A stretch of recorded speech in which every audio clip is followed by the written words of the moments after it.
Don't stop. I need this, she whispered, her voice breaking as the storm howled outside.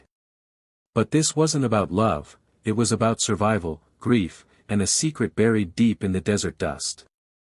The story begins in the ghost town of Dust Creek, where time stood still after the gold rush faded. Mary Whitlock, a widow dressed in black, rode alone under a bleeding sunset. It had been 3 months since her husband, Sheriff Daniel Whitlock, was gunned down by outlaws near the canyon pass. No one ever found his killer. The townsfolk pitied her, but none dared speak to her grief. As thunder rumbled, Mary's horse stumbled, twisting its leg.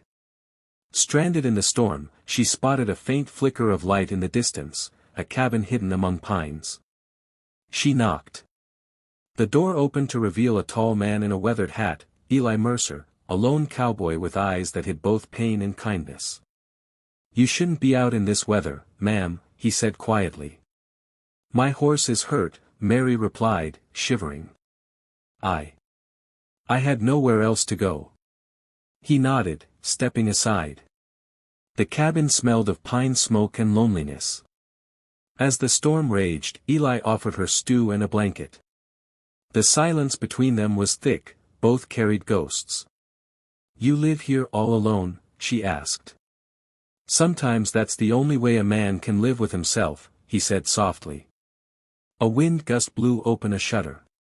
In that moment, Mary saw something, a badge glinting near the mantel. It was the sheriff's badge, dented, with initials, D.W. Her heart froze. "Where did you get that?" she whispered. Eli's jaw tightened. "Found it near the canyon, thought it might belong to someone important." The air grew heavy.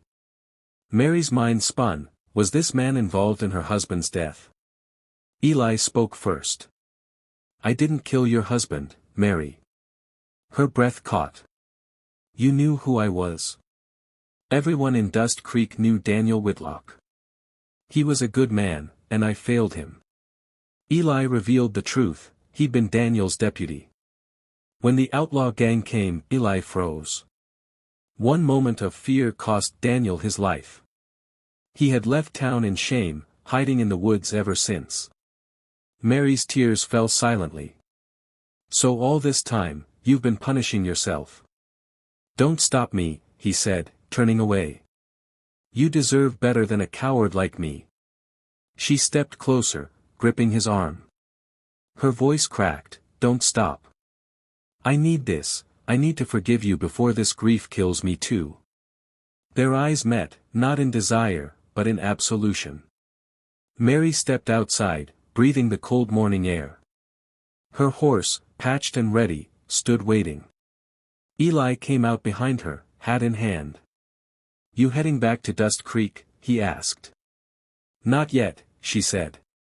"There's still justice to be done, for Daniel." She mounted her horse, looked back at him. "You're coming with me, Eli. We end this together." He hesitated, then nodded.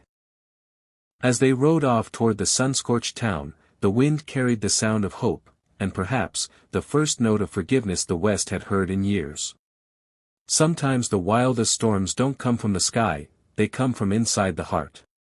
Subscribe and watch Part 2, The Return to Dust Creek, where Mary and Eli face the outlaws who started it all.